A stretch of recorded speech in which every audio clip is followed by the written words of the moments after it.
Bienvenue à tous, bienvenue dans ce nouveau numéro d'Économie en eau trouble, votre rendez-vous Twitch de décryptage et d'analyse économique. On va vous proposer une immersion dans les profondeurs de l'actu pour essayer de mieux comprendre la période de crise que nous vivons.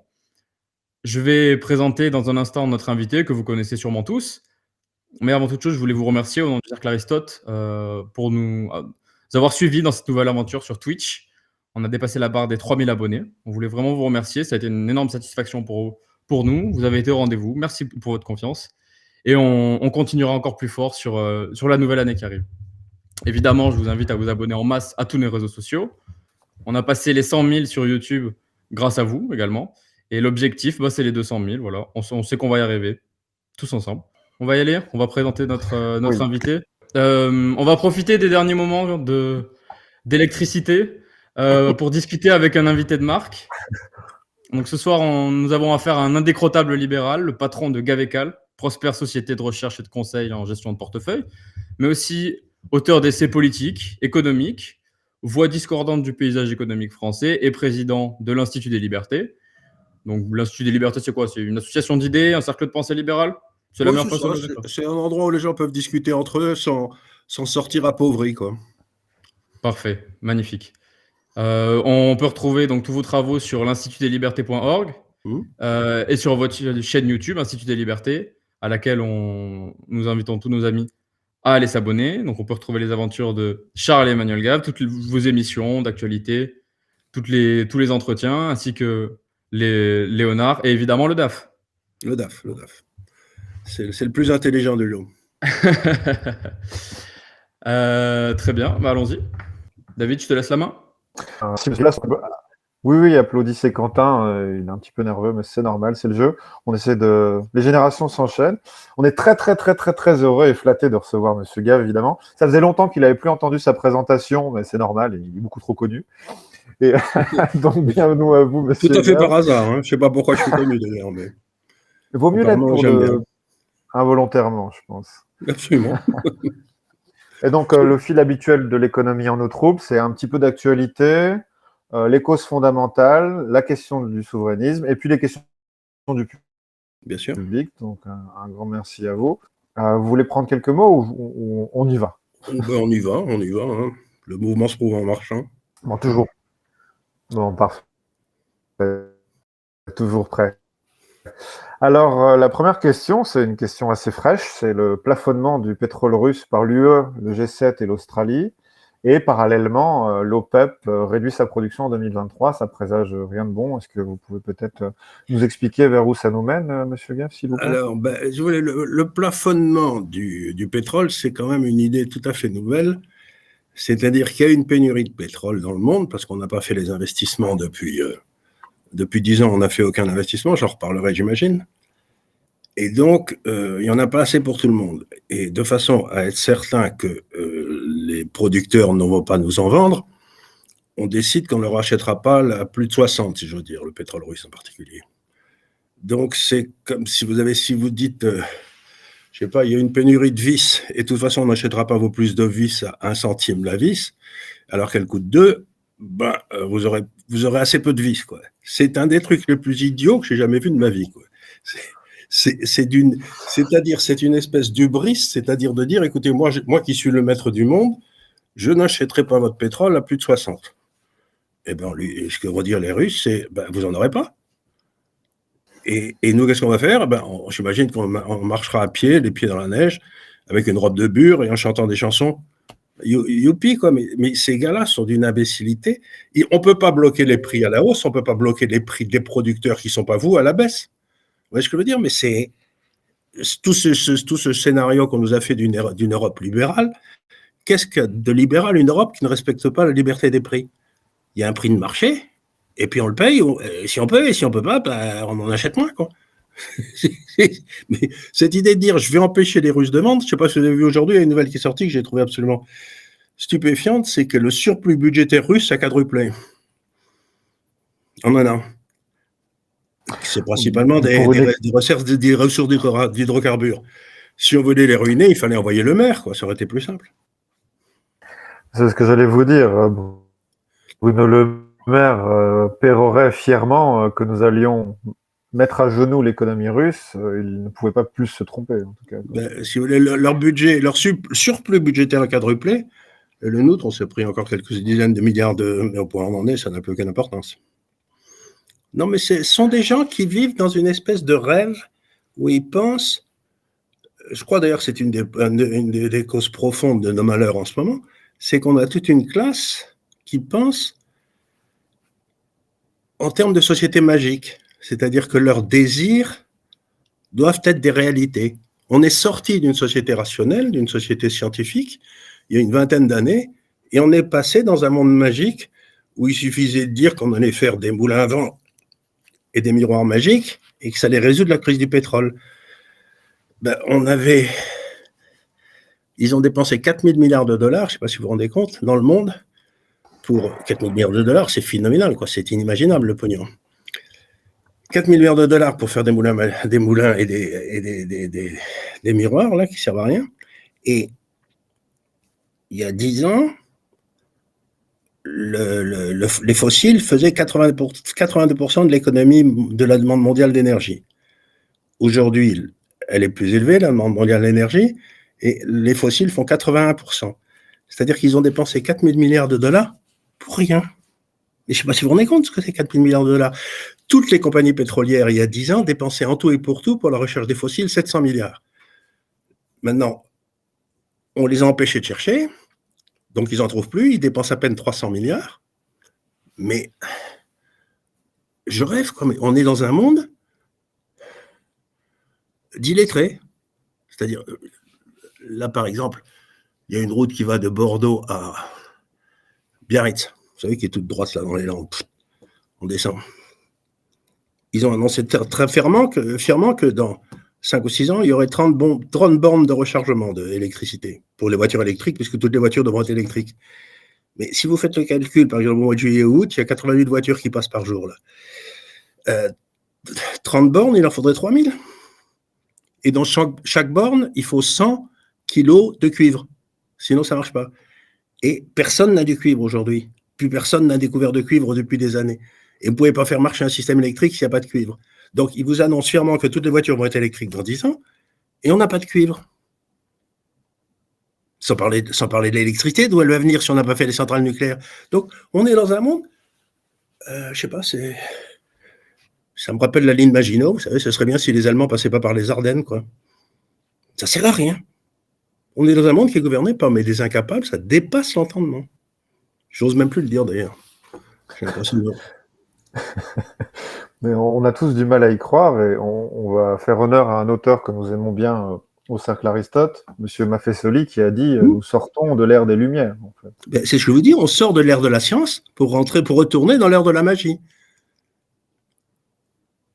Mais ne pensez-vous pas que le froid, la main froide de la réalité risque de faire très vite mal, en fait?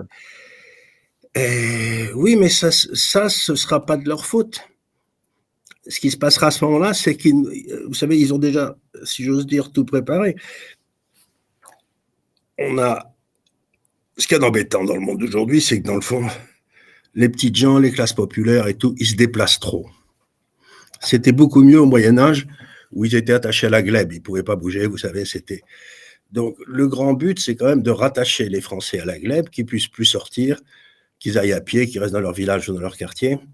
Et donc, la seule façon, c'est qu'on n'ait plus d'électricité, plus d'énergie, que ce soit réservé aux gens importants, quoi. Et pour ça, on peut très bien se servir du pass Covid qui nous ont filé. On remplace le Covid par la demande d'énergie. Et puis, on me dira, écoutez, vous avez déjà été 10 fois aux États-Unis dans les 3 dernières années, vous n'avez pas besoin d'y retourner, quoi.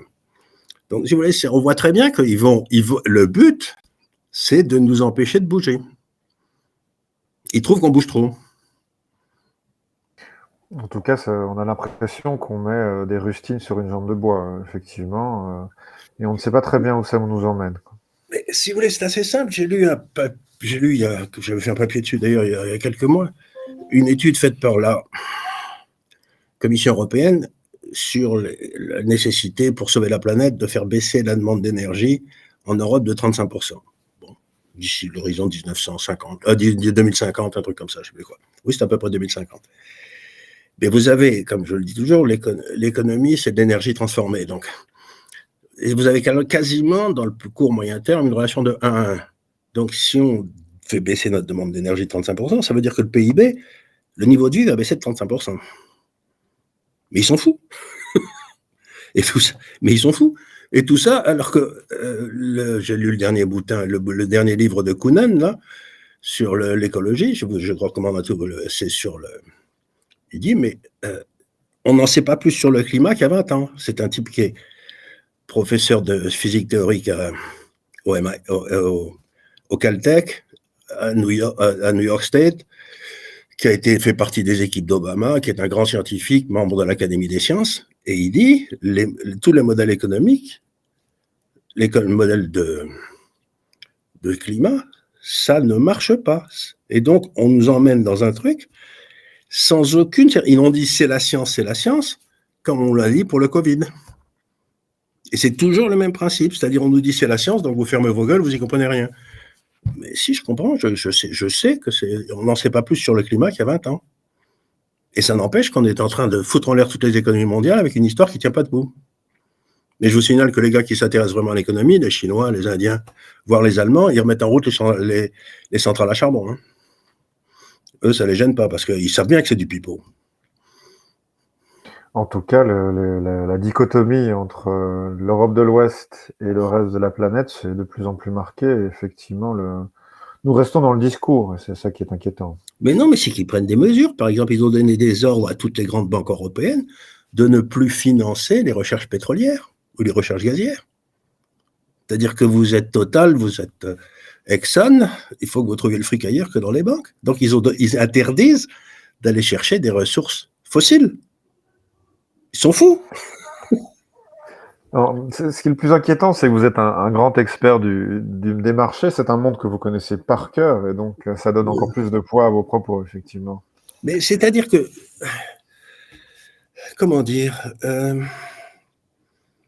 je peux vous raconter une histoire, mais enfin, une petite anecdote, c'est il y a quelques années, c'était donc au début de la présidence Mitterrand, c'était en 83, là, au moment où la franc français se cassait la figure tous les jours. J'avais écrit un article dans le Figaro en janvier, j'avais fait une règle de 3 qui était très difficile. J'avais dit les réserves de change de la France sont de temps, on en perd tant par semaine, vous savez, c'est publié. Donc en mai, il n'y aura plus un rond dans les caisses. Donc le FMI ou la Bundesbank sont à Paris pour donner des ordres. Donc je publie mon article dans le Figaro. Bon. Je suis convoqué à l'Élysée, le conseiller économique du président me reçoit. Je lui montre mes 2 ou 3 calculs qui étaient assez simples. Hein. Il me regarde et me dit, mais enfin monsieur, si quelqu'un y comprenait quelque chose, nous le saurions. C'est-à-dire que vous imaginez pas la vanité intellectuelle de ces corneaux. Ils se sont jamais confrontés à la réalité. Moi, les marchés, ce qu'il y a de bien, si vous voulez, c'est que Dieu sait que j'ai ramassé des claques dans ma vie parce que je me suis trompé. Et c'est pas agréable, j'ai des cicatrices partout, dans le dos, dans la figure, sur les coups que j'ai reçus. Mais en même temps, je me dis, j'essaye de comprendre. Mais j'essaye de comprendre la réalité. Eux, ils pensent que la réalité doit se conformer à leurs désirs. Et c'est ça que j'appelle une pensée magique. Ils ne conçoivent pas, vous savez, vous avez lu Le Petit Nicolas? Mais c'est Aguenand, vous savez? Aguenand, celui qui dit mais madame, vous nous aviez dit que vous feriez une interrogation écrite, et tout le monde lui dit mais ferme ta gueule. Aguenand, le bon élève. On est gouverné par des Aguenand. On n'a que ça depuis. Pardon? Dans ce cas-là, il faut faire hommage à Monsieur Delamarche qui vous veut comme président. Avec vos cicatrices, vous feriez un excellent paratonnerre, pour reprendre votre expression. Mais si vous voulez, le rôle du politique, c'est de tracer les grandes lignes et de laisser faire les techniciens. Et si le technicien ne fait pas son boulot, eh ben on le vire. Je me souviens d'une histoire peut-être pas authentique, mais qu'on racontait. C'est que Mitterrand était ministre des anciens combattants, je crois, en 1945, au moment où il y avait De Gaulle. Là. Et puis, il avait organisé une manifestation des anciens combattants. Et De Gaulle le fait venir et lui dit, si vous n'annulez pas cette émission, vous êtes viré dans la seconde. Et bien Mitterrand, il avait annulé tout de suite. Il savait parler à M. Mitterrand. Vous voulez me faire un coup de poignard dans le dos? Je vous fais exécuter. Dommage qu'il n'ait pas fait, d'ailleurs. Le ton était différent, c'est certain. Pour les Français du quotidien, pour reprendre un peu le fil, pour nos auditeurs, ce sera plus facile à comprendre, mais c'était très intéressant. Charles Sana était très pessimiste sur 2023 et parlait quand même d'un hiver à venir extrêmement inquiétant. Bruno Le Maire commence à être plus honnête avec les Français et parle d'une pique inflationniste qui va durer plus longtemps. Sans jouer à Madame Irma, comment voyez-vous peut-être cet hiver-ci ou le prochain? Est-ce que vous êtes plutôt pessimiste ou vous voyez quel scénario? Alors, on va essayer de réfléchir parce que là, je vais vous dire la chose suivante. Nous avons un déficit budgétaire qui est considérable, une dette qui est le résultat des déficits budgétaires qu'on a depuis 40 ans, qui est encore plus considérable, et un déficit extérieur. Et notre déficit budgétaire est financé en grande partie par des étrangers. Ces étrangers, qui sont-ils? Tiens, il y a par exemple le Qatar ou l'Arabie Saoudite, vous savez qui sont. Mais qu'est-ce qu'on a fait? Une grosse partie de nos déficits budgétaires et nos déficits extérieurs étaient financés par la Russie, ce qui était bien aimable de leur part. On leur achetait leur pétrole, ils prenaient les euros, ils achetaient des obligations chez nous. Ce que je veux dire, on finançait le déficit budgétaire. La Russie finançait nos déficits budgétaires et nos déficits extérieurs. Mais maintenant, on leur a dit qu'on ne voulait pas de leur sale argent. Bon, ça me paraît une idée brillante et très courageuse. C'est peut-être pour ça que la dame, d'ailleurs, à l'Europe, elle a mis 600 000 euros en billets de banque parce qu'elle prévoyait des jours difficiles. Donc, je ne sais pas, vous savez, la vice-présidente là, qui vient de se faire choper. Non, mais plus sérieusement, notre niveau de vie, depuis bientôt 10 ou 15 ans, ne dépend que des emprunts que nous pouvons faire à l'étranger. Qu'est-ce qu'on leur vendait à ces étrangers pour qu'ils achètent nos emprunts? On leur vendait la sécurité juridique. On leur disait, c'est à vous, c'est garanti par la République française, etc. Et qu'est-ce qu'on a découvert avec les Russes? C'est qu'on leur a piqué toute la réserve de change. On leur a dit, ah ben non. On a fait un peu ce qu'on avait fait aux Juifs en 1935. Le droit était le même pour tous les Allemands, sauf pour les Juifs, quoi. Donc là, le droit est le même pour tout le monde, sauf pour les Russes. Mais attendez une seconde.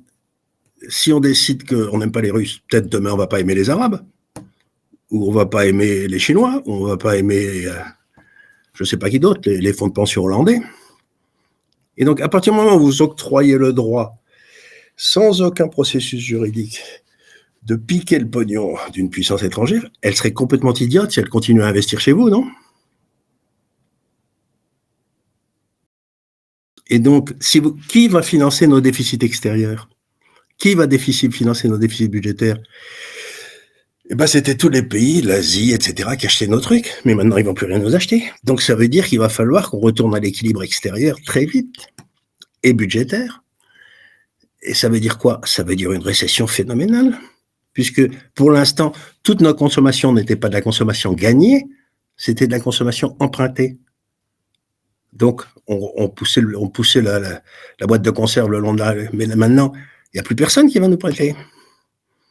Donc, notre déficit extérieur qui fait 4% du PIB, il va devoir tomber à zéro parce qu'on ne pourra pas... Ils vont dire, moi, je veux bien vous vendre des trucs, mais il faut que vous me donniez en échange aussi des voitures, quelque chose, quoi. Je ne vais pas prendre des bouts de papier coloriés, je ne vais pas prendre des billets de banque, ça ne m'intéresse pas, puisque vous pouvez me les piquer quand je veux. Donc, on va avoir un retour forcé à l'équilibre, et donc notre consommation va redevenir une consommation gagnée. Mais comme on consomme 5 à 10% au-dessus de ce qu'on gagne depuis des années, l'ajustement va être dur. Hein. Donc oui, ça va être très pénible, et c'est les petits gens qui vont en prendre le plus dans la tête. Je me permets une question un peu naïve, peut-être, c'est est-ce que finalement, il n'est pas partiellement sain de sortir d'un déversement d'argent pour alimenter la consommation? Je suis tout à fait d'accord, il faut arrêter ça. Mais il y a d'autres façons de s'en sortir, si vous voulez. C'est par exemple de faire baisser l'État pour qu'on passe de 60 à 40 ou à 30 comme on est en Suisse. Et à ce moment-là, il y a toute une série de gars qui ne faisaient pas grand-chose d'utile, qu'on met à un travail utile et nos exportations montent. Ou alors, c'est notre consommation qui baisse parce qu'on ne réussit pas à mettre les gens au travail. Et c'est la deuxième solution qu'on a choisie. Et donc, oui, il va y avoir une baisse de la consommation de 3 ou 4% du PIB, oui, ça c'est évident. Ce qui est une récession comme on n'en a pas eu depuis les années 30. Quoi. Et on sait vers où ça nous a mené, quoi. Mais ça nous a mené au Front populaire, oui. Après, c'est festif aussi, quand même. Après 3-4 ans après, il y a eu les Allemands à Paris, mais ça fait longtemps qu'ils sont à Paris, qu'ils donnent des ordres. Donc là, ils n'auront pas besoin de venir, ils sont déjà là. Ça ferait plaisir à M. Rougeron d'entendre ça, effectivement. Je soulève peut-être un point intéressant. Vous êtes notre première invitée qui parle d'économie en parlant de grands principes, de confiance, par exemple, avec la contractualisation. Et c'est intéressant d'élever le débat, et c'est peut-être ce qui vous rend particulièrement intéressant à écouter. Donc, dans la lignée de ça, peut-être pour faire un melting pot, même si on ouvre chaque fois des portes, et vous l'avez très bien fait, et vous avez donné à voir des choses très intéressantes, je vais passer sur la question des causes principales de la crise que vous avez parfaitement énumérées, à moins que vous ayez d'autres points que vous vouliez aborder. Et peut-être la prospective, vous qui connaissez bien ces milieux-là, par exemple, pour savoir où nous allons d'ici quelques années, vos amis dans le monde de la finance, de la banque, il y a des gens raisonnables là-dedans qui voient une situation dramatique. Eux voient comment l'avenir. J'ai l'impression que tout le monde attend l'effondrement. Je ne sais pas si je ne parle pas au nom du Super Aristote, mais est-ce que tout le monde attend l'effondrement? Je vais vous raconter l'histoire. J'avais un vieux monsieur qui avait beaucoup d'influence sur moi quand j'avais 27, 28, 29 ans, qui s'appelait Monsieur Gutzwiller. C'était une famille de banquiers à Bâle. Et je le voyais souvent, on parlait ensemble, il me racontait des histoires sur ce qu'il avait fait dans les années 20 et les années 30, qui étaient des trucs intéressants. Et un jour, il m'a dit, Charles, il faut que je vous dise quelque chose quand même, parce que vous m'êtes très sympathique. Un jour, vous serez peut-être amené à être banquier. Je lui ai dit, c'est pas possible. Et il me dit, il faut que vous vous souveniez d'un truc. Il faut jamais prêter de l'argent à quelqu'un qui en a besoin. Donc, qu'est-ce que je viens de vous dire? C'est que la France va avoir besoin d'argent de façon épouvantable. Mais dès le moment où ça devient évident, plus personne va vouloir lui prêter. Donc, à ce moment-là, la seule chose qu'on aura à vendre, c'est des actifs en France. Des terres dans la Beauce, un bel appartement à Paris que les étrangers achèteront à la casse. Regardez ce qui se passe à Beyrouth. C'était l'immobilier le plus cher du monde en 1973, Beyrouth. Ben, aujourd'hui, vous avez des belles affaires à faire. Dans le quartier commerçant à Beyrouth, je suis sûr que ça ne va pas être trop cher, quoi. Donc, il y a peut-être des gens qui achètent dans cet esprit-là. Ce sera la même chose en France. Bon, donc, ils vont essayer de nous acheter des actifs. Qui va s'en sortir? C'est ceux qui auront des actifs à leur vendre, le cas échéant, qui pourront survivre, allez. Mais c'est surtout les entreprises françaises qui sont cotées à Paris et qui ne produisent pas tellement en France, mais produisent dans le monde entier. Je pense à Schneider, je pense à Air Liquide, je pense à toutes ces grandes multinationales françaises, je pense à Total. Ces gars-là, leur coût social à Paris, il va s'écrouler parce que ce sera en franc français qui va s'écrouler, etc. Ça va se péter la gueule, ou en euros, ça va se péter la gueule. Et leur rentabilité va augmenter de façon gigantesque. Donc, je vais essayer de revenir au principe. Depuis 30 ans, la France est gouvernée par des rentiers pour des rentiers. Et la sortie, c'est qu'il va y avoir un transfert de richesse gigantesque des rentiers vers les entrepreneurs. Et c'est la seule porte de sortie. Et ça se passera par l'intermédiaire du taux de change. Donc, si vous êtes un entrepreneur en France, ça va être une période absolument bénie. On va se retrouver avec une monnaie très sous-évaluée, avec des gens qui seront prêts à travailler parce que ils n'auront pas tellement le choix. Et donc, oui, ça va être extraordinairement difficile pour les rentiers. Mais ça va être un moment béni pour les entrepreneurs qui vont se retrouver dans une situation où ce seront eux les chefs. C'est-à-dire qu'on va passer de l'inspecteur des finances à l'ingénieur. Celui qui va être le gars qui sort des arts et métiers et qui sait faire dévisser des boulons, il va avoir de la demande. On reviendra à une situation normale, en fait. Exactement. On reviendra à une situation où on empêchera les fonctionnaires de piquer l'argent qu'ils n'ont pas gagné. Pour résumer. Vous savez, moi, je suis un gros lecteur des évangiles.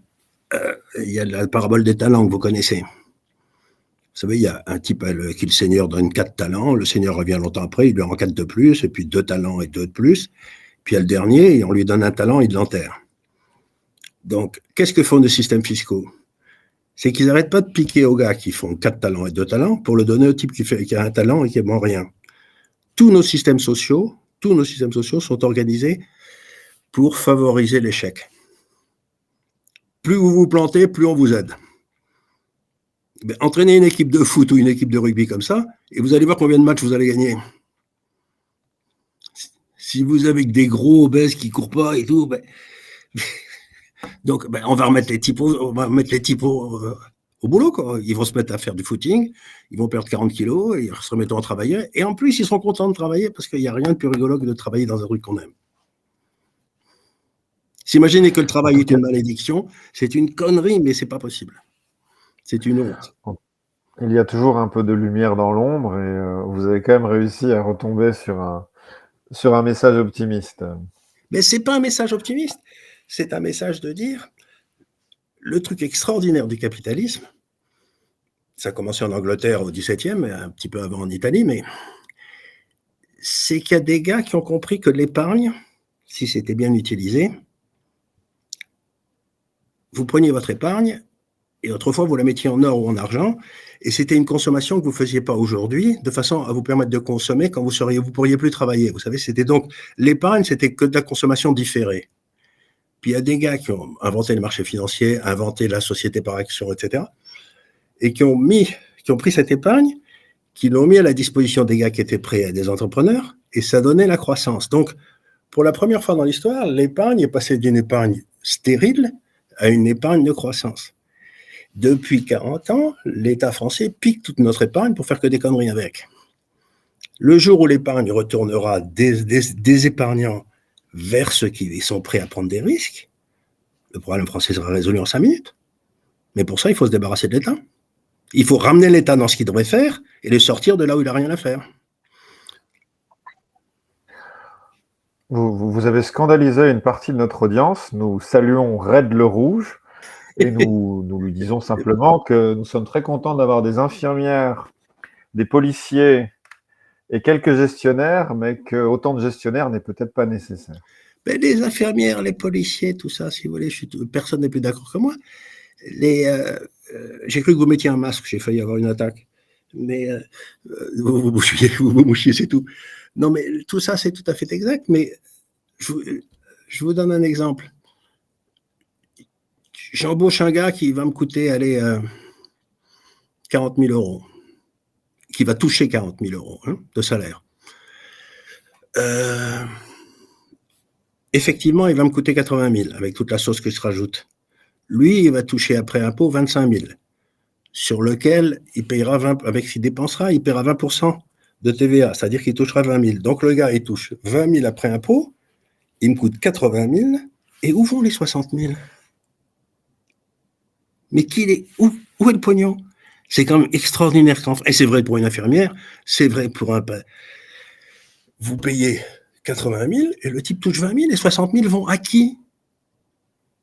Mais comment c'est possible ? J'ai vu par exemple un truc sur YouTube, je me suis dit, mais quel con.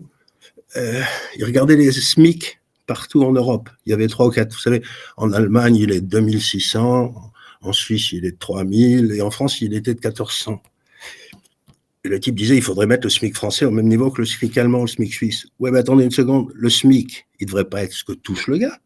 Il devrait être ce que ça coûte au patron. Et c'est 2800.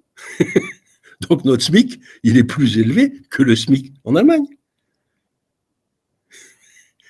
Donc la question que devraient se poser tous les Français, mais où passe le pognon ? Il faudrait un audit des dépenses de l'État. Vous avez Charles Pratt. Vous avez Charles Pratt. Pour ça, on vous voudrait comme président. Pour cet audit, c'est peut-être la meilleure idée. Il faut faire un audit des dépenses. Où passe le pognon ? C'était extraordinaire. Le cercle Aristote est quand même un plus étatiste que vous, probablement, mais nous sommes tous d'accord qu'une rationalisation des dépenses semble importante, effectivement. Et en plus, il faudrait aussi qu'on fasse le référendum d'initiative populaire pour que les gens puissent se prononcer sur les problèmes de société. Le souverain, c'est pas celui qui a été élu. On n'a pas élu un roi. Le souverain, c'est le peuple. Puis qu'on a coupé la tête à Louis XVI, hein. Ben, c'est le souverain, donc c'est au souverain qui doit trancher c'est pour le souverain qui doit trancher les problèmes de société. C'est pas M. Macron. La retraite à 65 ans, ce sera un excellent référendum. Ça fait une très bonne transition, vu qu'on a parlé pas mal de l'État. Vous vous dites libéral et souverainiste, ou en tout cas très patriote. Comment est-ce que vous définissez un peu les deux? Ça peut paraître un peu paradoxal de certains points de vue. Alors, c'est une question qui n'est pas si difficile que ça. Je vais y répondre de deux façons. Comment le capitalisme marche? Le capitalisme, il marche, si vous voulez, avec une comparaison entre la rentabilité du capital investi. Donc, quand vous prenez un risque, alors, la rentabilité moyenne va être à 4-5%. Et le coût du capital, à quel coût l'entrepreneur emprunte. Très bien. Mais mettons que le taux d'intérêt soit à 10% pour faciliter les calculs. Hein. À 10%, si vous avez à faire des dépenses à 30 ou 40 ans, la valeur escomptée de ce que vous toucherez dans 40 ans, c'est zéro aujourd'hui. Parce que c'est tellement loin que le capitalisme ne peut pas aller au-delà de 20 ans. Vous voyez ce que je veux dire? Au bout de 20 ans, la rentabilité dans 20 ans, tout le monde s'en fout. Et pourtant, c'est des trucs importants parce que c'est l'éducation, c'est la politique nucléaire, vous voyez ce que je veux dire? C'est des trucs. Donc, quelque part, le rôle d'un État stratège, si ça existait, non pas de crétins, comme ceux qui nous gouvernent, ce serait de réfléchir sur ces problèmes, sur ces problématiques à 30 ou 40 ans. Et c'est là où le gouvernement devrait faire son action.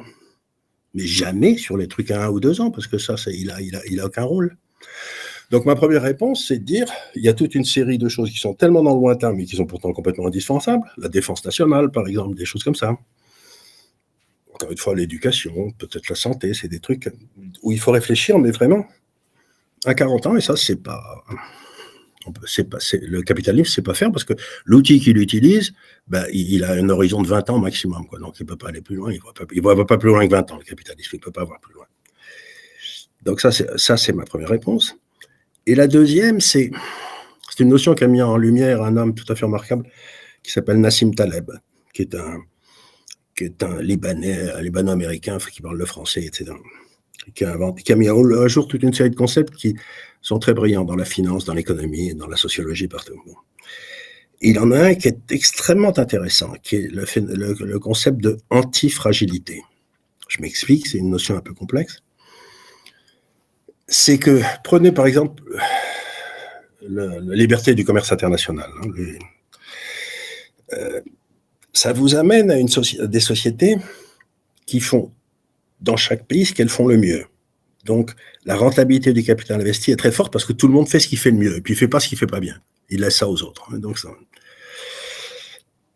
mais ça vous donne des sociétés extraordinairement rentables, mais extraordinairement fragiles. Parce que s'il y a un dégât, qu'il y a un tremblement de terre, etc., dans la chaîne de production, là, en Thaïlande, tout s'arrête. Donc, vous devez, si vous êtes un gouvernement, arbitrer entre la fragilité de votre société et la rentabilité Et les Suisses ont trouvé un très bon équilibre, encore eux. Ils ont décidé que tout ce qui était, en particulier énergie et bouffe, ça, ils le gardaient pour eux. Parce que c'était tellement proche des besoins vitaux qu'on ne pouvait pas se permettre d'avoir, je ne sais pas, toutes ces cerises qui arrivent du Chili en hiver ou j'en sais rien, c'est pas vraiment nécessaire. Donc, les Suisses, ils bouffent des cerises quand c'est la période des cerises, en juin ou en juillet, et puis voilà, quoi. Donc, le but du gouvernement aussi, c'est d'arbitrer entre la fragilité et le développement. Donc, vous n'êtes pas contre un certain protectionnisme, en fait? Il y a des choses, si vous voulez, je vous donne un exemple des choses qui m'énervent. J'ai une maison à Avignon, que j'aime bien. J'aime beaucoup ce coin-là. Et il y a des cerises qui sont sur le Mont Ventoux. Vous savez, des cerisiers qui sont sur le Mont Ventoux, qui sont les meilleures de France, des grosses cerises noires absolument incroyables. Et pour éviter qu'elles soient détruites par les insectes, on mettait je ne sais pas quel produit chimique, ça faisait rien à personne, mais la Commission européenne a décidé qu'il ne fallait plus les mettre. Donc, on ne fait plus de cerises sur le Mont Ventoux parce qu'elles crèvent, parce qu'on ne leur met pas les produits qu'il faut. Ben, toutes les cerises viennent de Turquie, dans des circonstances similaires là-bas, le long des montagnes, et elles sont toutes inondées de son produit. Mais c'est un peu con. Hein. C'est un peu con. C'est comme les plus gros producteurs de tomates aujourd'hui au monde, c'est la Hollande. Parce qu'ils ont monté d'immenses serres qui sont des trucs la taille de Roissy, quoi, et qui chauffent au gaz. Mais elles sont dégueulasses, leurs tomates. Donc, il y a des moments où il faut faire venir un peu les choses au ras de terre, quoi, en disant non, bah, écoutez les gars, si ça ne vous fait rien, on ne bouffera pas de cerises en février, et puis les cerises turques, bah, on va laisser les Turcs les bouffer, quoi. On va permettre mais les paysans aujourd'hui, dans les cerises, dans la région au-dessus d'Avignon, là-bas, vers la Drôme, etc., bah, ils ne les ramassent même plus. C'est là où vous êtes très fort, monsieur Gave, c'est que vous arrivez à donner de l'urticaire aux antilibéraux et aux libéraux, et ça, c'est très fort. Mais non, moi je dis aux gens, vous savez, quand vous analysez la Suisse, ce que j'ai fait dans un truc qui va apparaître la semaine prochaine, là, vous vous rendez compte que toutes les décisions sont prises subsidiarité. C'est-à-dire que toutes les décisions qui relèvent de la commune, l'éducation des enfants, etc., sont prises au niveau de la commune. Puis s'il y a des décisions qui doivent être prises au niveau de la police, etc., c'est au niveau du canton. Et puis ensuite, on va au niveau de la fédération. Mais quand vous regardez bien la Suisse qui marche, toutes les décisions sont prises, ils votent sur tout, ils ont des assemblées sur tout, ils passent leur temps à voter. Et vous connaissez le nom d'un politicien suisse? Mais c'est peut-être pour ça que ça marche, non? Donc, si vous voulez, moi je dis, ce qu'il faut, c'est libérer, c'est ce que disait Pompidou, mais cessez d'emmerder les Français.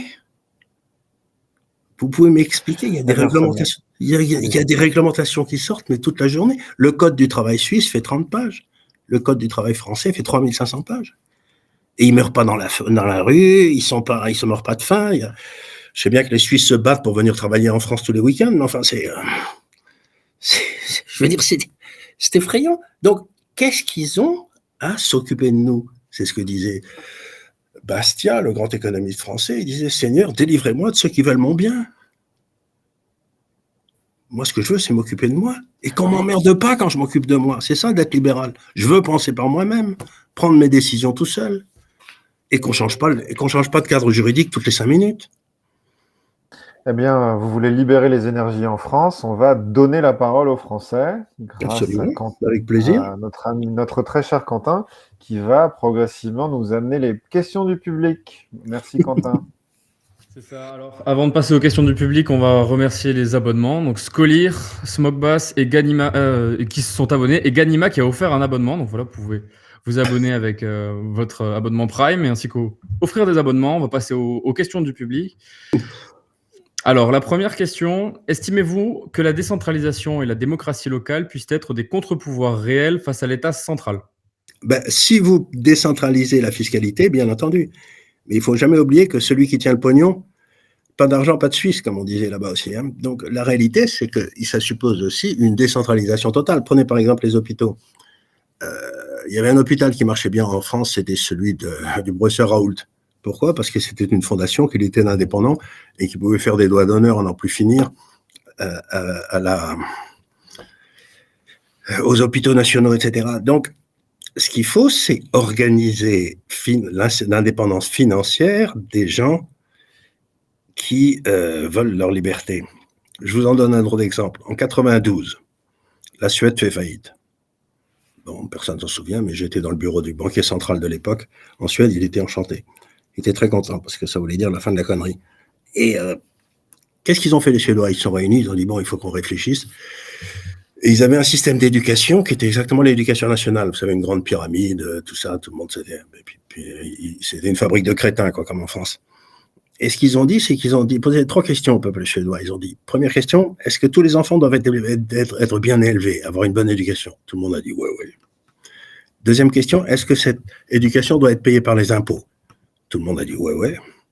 Troisième question, est-ce que ça doit être donné par des fonctionnaires? Et les Suédois ont dit, peut-être pas. Donc, ils ont fait ce qu'on appelle le ticket éducation. 7 familles se réunissent, peuvent créer une école, et à ce moment-là, ils présentent les tickets de leur enfant pour cette école, et si elle marche bien, elle a de plus en plus d'élèves, et elle se développe. Et ce qu'il y a d'extraordinaire, c'est que comme les tickets de rationnement sont financés par les villes ou les villages, les tickets de distribution, là, plus l'école est bonne, plus l'immobilier monte, et plus le maire est content. Donc, il n'y a aucune raison pour sauver l'éducation française, il faut, en quelque sorte, réintroduire la concurrence dans l'école sans réintroduire l'argent. Et ça, c'est faisable. Et vous pouvez faire la même chose pour les retraites. Et vous pouvez faire la même chose pour les hôpitaux. Donc, l'État peut simplement être prescripteur sans être fournisseur. Vous savez très bien que si on nationalisait le Sahara, 3 ans après, il y a des pénuries de sable en France, quoi. Tout le monde le sait, ça. Merci pour votre réponse. Donc effectivement, on a eu un échange très intéressant justement sur où est-ce qu'on place le curseur entre le libre marché et le protectionnisme. Et je pense que c'est une question qui est très intéressante sur la scène internationale. On a Harry Seldenov qui nous pose une question. Doit-on se protéger si justement on se retrouve en face d'économies qui, elles, ne sont pas libérales mais dirigées et qui donnent énormément de subventions? Et on a des exemples notamment aux États-Unis sur le marché de l'aéronautique avec les subventions qui ont été données à Boeing, par exemple. Alors ça, c'est une question extrêmement importante. Mais en principe, en bonne théorie économique, s'il y a des gens qui sont prêts à vous subventionner pour vous vendre des produits en dessous de leur prix de revient,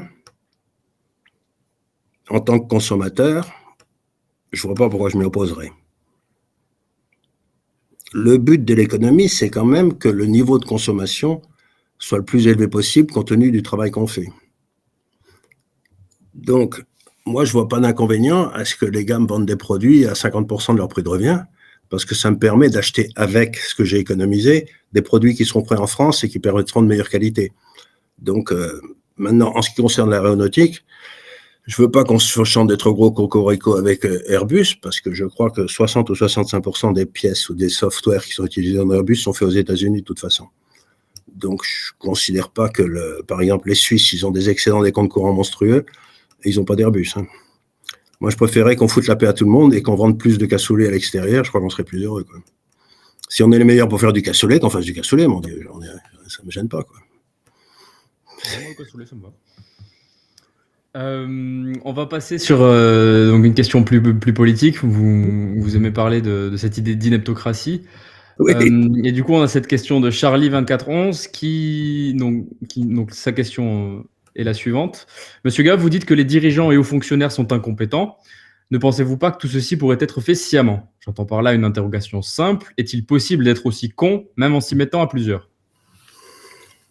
J'avais un professeur de sciences politiques quand j'étais à Toulouse il y a très longtemps, qui disait, vous savez, dans l'histoire, il y a 2 explications, le complot ou la connerie, et quand même, c'est 95% du temps la connerie, quand même.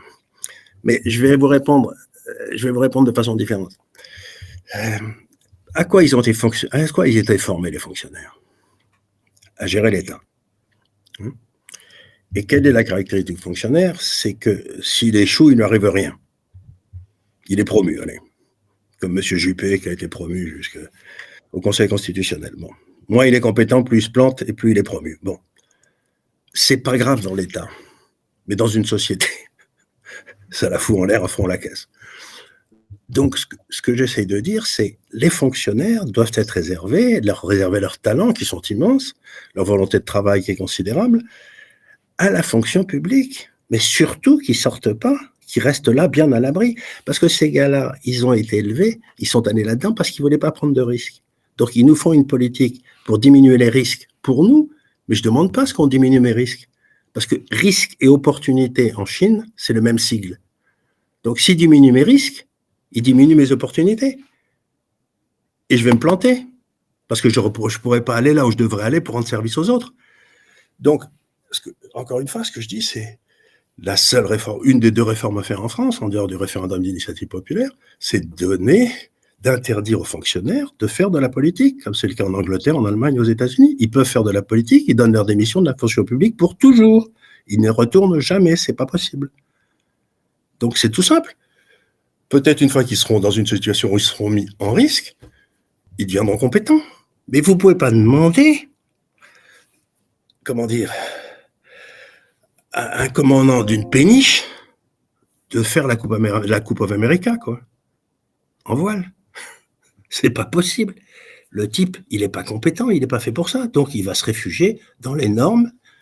Moi, j'étais au conseil d'une grande société française de réassurance et j'ai vu l'État, petit à petit, prendre le pouvoir à l'intérieur de cette compagnie de réassurance en prévoyant tous les désastres qui pouvaient se passer pour empêcher le type qui gérait ça, qui s'appelle Kessler, qui est un type prodigieux, de prendre des initiatives et d'aider. Ils disent « Ah non, vous ne pouvez pas faire ça, non, vous ne pouvez pas faire ça ». Moi, j'ai vécu en Angleterre 25 ans. En Angleterre, tout ce qui n'est pas interdit est permis. En France, tout ce qui n'est pas permis est interdit. Ben, si vous voulez, ça nous amène nulle part, quoi. Mais qu'on foute la paix aux gens, qu'on les laisse libres.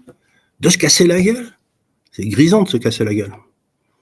On est donc passé du bruit des bottes au glissement feutré des pantoufles. Voilà, c'est ça. Et c'est ça qui nous tue. Mais vous avez lu Le Seigneur des Anneaux ? Oui. Vous l'avez lu ? Vous savez, il y a celui qui condamne, qui conseille le roi du peuple cavalier, là. Il s'appelle Wormser, ce qui veut dire l'espèce de ver de terre. Il est là, il lui dit « Mais vous êtes vieux, vous êtes fatigué, vous ne donnez pas la peine. » Et ces gars-là, ils sont comme nous, ils disent « Mais ce que veulent les Français, c'est crever tranquillement. C'est qu'on nous laisse mourir paisiblement. » Mais putain, mais c'est pas vrai. La France était un pays gay parce qu'on se cassait la gueule avec beaucoup d'entrain avec les Allemands, quoi. Ou avec les Anglais. Et c'était le pied. La vie, c'est héroïque. La vie, c'est pas d'attendre la retraite. Enfin, je sais pas. On va continuer sur une note gay avec une question de Solo 4243, plus monétaire cette fois-ci. À votre avis, l'euro est-il forcément condamné? Et si oui, à quelle échéance? Oh ben ça, c'est forcément condamné, oui, c'est une imbécilité. Ça l'a toujours été, ça marche pas, ça marche de moins en moins. Au fur et à mesure qu'ils s'enfoncent, ils changent les règles du traité de façon à être certain qu'on va continuer à se ruiner. Bon, donc il est condamné. À quelle échéance? C'est une question à laquelle je réponds jamais parce que je peux pas imaginer les imbécilités qu'ils vont trouver pour que ça dure encore quelques temps, quoi. Mais il y a un moment où ça s'arrêtera. Mais je vais vous répondre de cette façon-là. Moi, mon métier, c'est pas de dire quand ça va arriver, parce que ça, c'est faire de la prévision. C'est de dire ce que vous devez avoir, vous, personnellement, quand ça arrivera. Ben, comme vous savez qu'on s'en sortira pas sans que tous les gars qui ont des obligations en France soient ruinés, puisque c'est ça le but, hein, c'est puisqu'on ne peut pas les repayer, on va ruiner les gars qui les détiennent. Ben, peut-être avoir des obligations, c'est complètement idiot. Votre assurance vie, là, dans laquelle vous avez les Français ont 1000 milliards d'euros d'assurance vie avec lesquels ils financent les conneries de M. Macron, ben, ils pourraient peut-être les vendre dans assurance vie et puis se mettre, je sais pas, en action liquide. Au moins, ça serait pas con. Gardez des assurances vie aujourd'hui, vous savez que vous risquez de perdre 100% de votre retraite. Donc, vous ne devez pas raisonner quand ça va se produire, vous devez raisonner comment je me protège puisque c'est inévitable. C'est pas du tout le même raisonnement, hein. C'est de la couverture de risque. Et justement, ça fait une belle transition avec la question suivante, qui est voilà, sur la thématique des valeurs refuges. À part alors, quelles valeurs refuges privilégier? Donc, on nous demande si je vais vous le répondre. Bitcoin, les crypto-monnaies. Donc, vous nous parlez effectivement donc des actions de bon père de famille, entre guillemets, comme Air Liquide, peut-être la terre également? La terre, oui, si vous la cultivez vous-même, ou l'appartement si vous vivez dedans. C'est très bien, ça. Si vous avez un appartement dans lequel vous vivez, c'est parfait. Mais imaginez, vous avez quel âge? 25 ans? 30 Exactement, ans? oui. 25. Bon, vous avez 25 ans, vous êtes en Allemagne en 1922, vous avez échappé à la guerre vous en êtes sorti de la guerre de 14-18, vous n'êtes pas mort, et vous pensez à la retraite que vous allez devoir prendre dans 40 ans. Il faut que vous la financiez. Comment je vais financer ma retraite? Bon, vous achetez de l'immobilier. Bon, il est complètement ratatiné par la guerre, il ne reste rien. Bon. Vous achetez de l'or, on vous met dans un camp de concentration parce que c'est interdit, et puis c'est pas bien de prendre de l'or. Bon.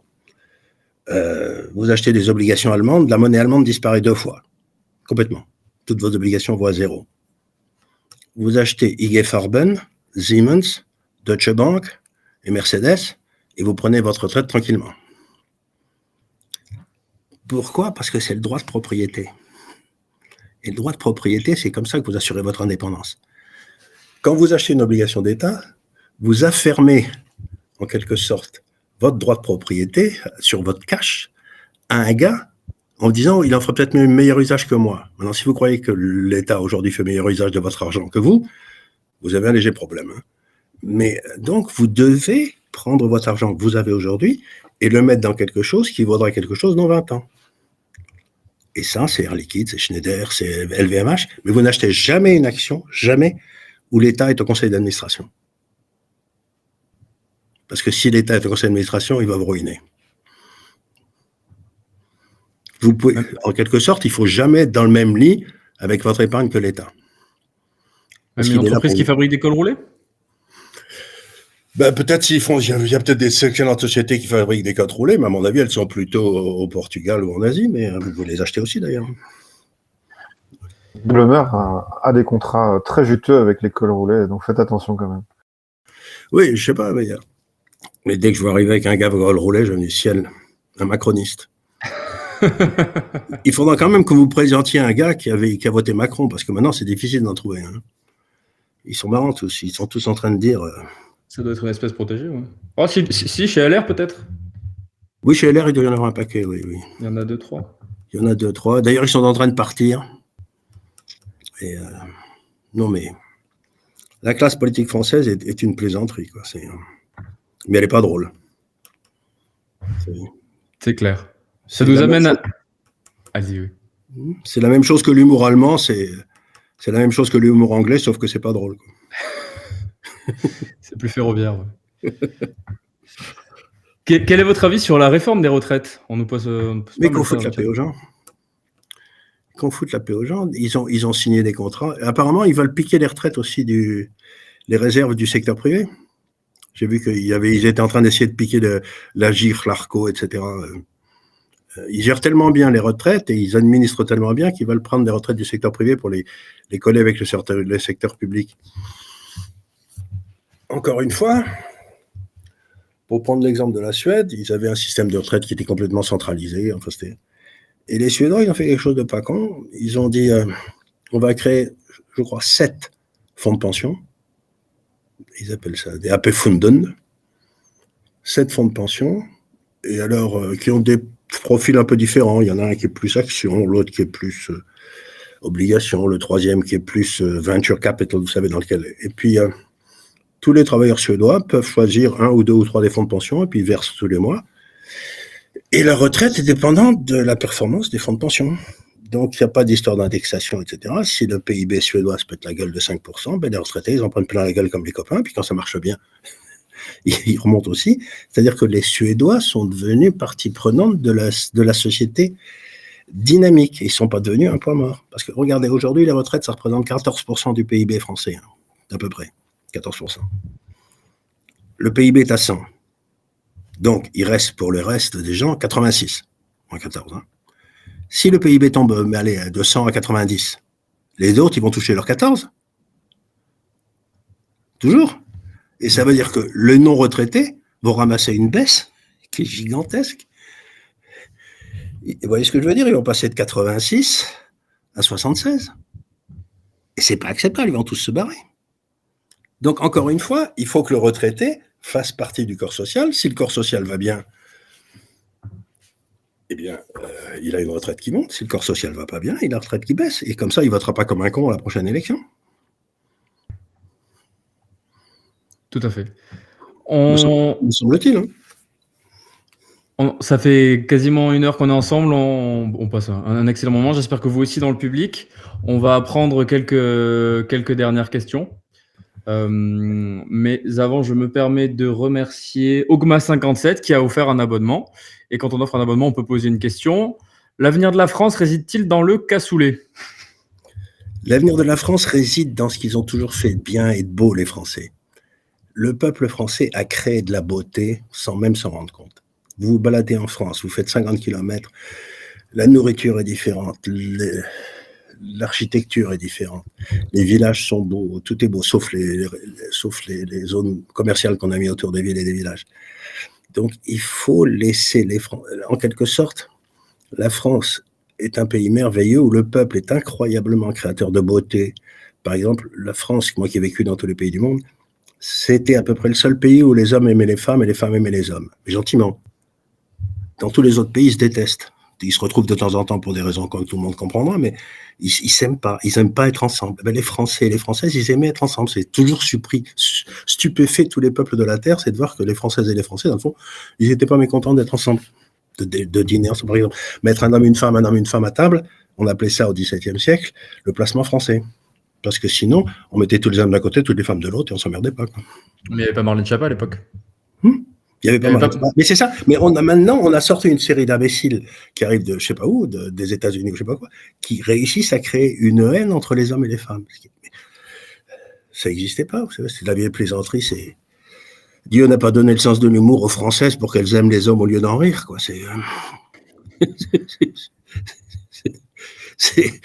Mais il faut rendre. La France, c'était le pays, c'était une civilisation alternative où les gens étaient heureux, vivaient bien et où on avait des rapports amicaux et puis on est en train de rentrer dans cette espèce de monde sinistre de tableau Excel, je sais pas. Il y a quelque chose on a raté une marche quelque part, quoi. Il faut retourner, c'est pour ça que le cassoulet, ce serait un bon départ. Le nom de l'auteur m'échappe, mais il me semble qu'il y avait quelques lignes sur Dieu qui disait quand les Français mourront, il y a des choses que je fais que plus personne ne comprendra. Exactement. Exactement. Et vous savez, c'est Bernanos, un auteur que j'ai beaucoup aimé, que j'ai beaucoup lu, qui disait France, pays des saints, des fous et des philosophes. Eh bien, on n'a plus de saints, on n'a plus de fous et on n'a plus de philosophes. Enfin, si, à Bernard-Henri Lévy, mais enfin, on va être charitable. Mais donc, c'est vrai, oui, il faut que la France redevienne le pays des fous, des saints et des philosophes, quoi. C'était au poil, ce pays. Si vous l'avez héros français, c'est Cyrano de Bergerac, quoi. Complètement. Moi, ce qui m'a fait le plus rigoler, on m'a raconté une histoire sur Murat, vous savez, le prince Murat, là. Ben, dans une bataille, je crois que c'était à Eylau, d'un seul coup, il a eu un coup de sang, il a chargé le carré des Autrichiens qui étaient en face, là. Il avait pris à peu près 600 mètres d'avance sur tous les autres cavaliers, qui étaient 600 mètres derrière lui. Donc, il a chargé tout seul. Il a traversé tout le carré autrichien, tout seul. Puis il s'est retrouvé de l'autre côté, avec le carré français qui arrivait, avec les Français qui arrivaient de l'autre côté, et il est revenu. Donc, il avait encerclé à lui tout seul le carré entier des Autrichiens. Mais ça, c'était être français. Ce que je veux dire, c'était un truc complètement con, mais c'était drôle. Mais c'était ça d'être français, c'était pas d'attendre la retraite, merde. Complètement. C'est un esprit unique. Ben c'est ça, c'est cette espèce d'esprit. Bismarck disait l'orgueilleuse nation. Il nous trouvait insupportables. C'est les Français qui se battent pour l'argent quand les Anglais se battent pour l'honneur. Voilà, c'est ça. Ben, on se bat toujours pour ce qu'on n'a pas, c'est bien connu, mais. Enfin, donc, vous voyez ce que je veux dire, il faut redonner l'envie de prendre des risques, de vivre, de se casser la gueule et de considérer que c'est normal. C'est bête, hein? C'est bête, mais ça marche. On va prendre une dernière question. Avant cela, je me permets de faire un petit instant de réclame pour le Cercle Aristote. Les fêtes arrivent et nous vous proposons nos packs de livres, donc en réduction avec moins 30%, des packs sur tous nos auteurs, des packs thématiques, des packs sur de nombreux sujets, des packs incluant également notre revue Perspective Libre en format physique ainsi qu'en PDF. Nos fabuleux modérateurs mettent tous les liens dans le chat. Alors, je choisis ma dernière question. On va terminer sur un sujet qu'on a déjà abordé. Je pense qu'on va pouvoir s'y réintéresser quelques minutes. Que pensez-vous de la Constitution de la Ve République du point de vue de la protection des libertés individuelles ainsi que de la séparation des pouvoirs? La Constitution de la Ve République a été faite par Michel Debré. Et tous les malheurs de la France aujourd'hui viennent de Michel Debré. C'est lui qui a créé l'ENA, c'est lui qui a créé le Conseil national, l'École nationale de la magistrature, autre désastre. C'est lui qui a permis la fusion des banques d'affaires et des banques de dépôt. Si j'ose dire, c'est lui qui a fait revenir De Gaulle, ce qui n'était pas une bonne idée. puisqu'il est censé régler le problème algérien, et que le problème algérien, il est toujours là. La guerre d'Algérie ne s'est jamais terminée, si j'ose dire. Elle continue chez nous maintenant, c'est la différence. Donc, je ne vois pas très bien ce qu'on trouve de remarquable. Donc, il n'y a aucune protection. Dans la Constitution américaine, il y a trois ordres, si vous voulez, qui sont l'exécutif, le législatif et le judiciaire, et ils sont égaux, d'après la Constitution. Il n'y en a pas un qui est prééminent. Dans la Constitution de la 5e, l'exécutif est complètement prééminent sur le judiciaire et sur le législatif. Par exemple, l'Assemblée nationale n'est pas maîtresse de son ordre du jour. C'est l'État, c'est l'exécutif qui impose l'ordre du jour à l'Assemblée nationale. Eh bien, il faut retourner, il faut arrêter cette saloperie. Si la France crève aujourd'hui, c'est que sa constitution est nulle, puisque ça donne le pouvoir à une série de crétins qui ensuite peuvent s'enrichir sur les dépouilles de la France sans qu'ils aient rien à craindre. Regardez, il n'y a toujours pas de poursuite sur Alstom, qui a été vendu à la casse par je ne sais qui. Donc, il faut redonner des contre-pouvoirs. Aujourd'hui, les gens qui arrivent au pouvoir, c'est comme un Mexique. Autrefois, on disait qu'être président mexicain, c'était un chèque pour $2 milliards. Je ne sais pas combien c'est pour la France, mais je n'ai aucune confiance dans ces gens qui nous gouvernent et qui nous ont ruinés. Vous voyez ce que je veux dire? C'est-à-dire qu'il faut retourner, et la meilleure façon, c'est de rendre le pouvoir au peuple. Encore une fois, le référendum d'initiative populaire, c'est la seule façon de s'en sortir. Il faut qu'on se débarrasse de ces corneaux. Je pense qu'on a une belle conclusion. David, je te laisse conclure. Un immense merci, Monsieur Gave, et merci à nos auditeurs. Ça a eu un immense succès, et vous savez toute l'admiration qu'on vous porte. Vous êtes gentil, mais j'aime beaucoup ce que vous faites aussi. Hein. Ah, c'est très gentil, c'est très gentil. J'aime beaucoup ce que vous faites. Ça nous fera un plaisir de vous revoir, ça fait une belle occasion, un amour réciproque.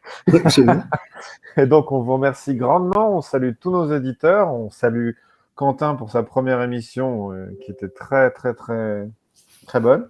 Et bonne soirée à tous, et encore merci, Monsieur Gave. Merci beaucoup, et à bientôt. Bonne soirée à tous, et on retrouve nos amis parisiens le lundi 19 décembre pour la soirée de Noël. On aura le plaisir de partager un apéro dînatoire avec tous nos invités. Donc, ce sera l'occasion de faire vos derniers cadeaux de Noël et pourquoi pas de faire dédicacer vos livres par les auteurs. Voilà, merci à tous. Bonne soirée.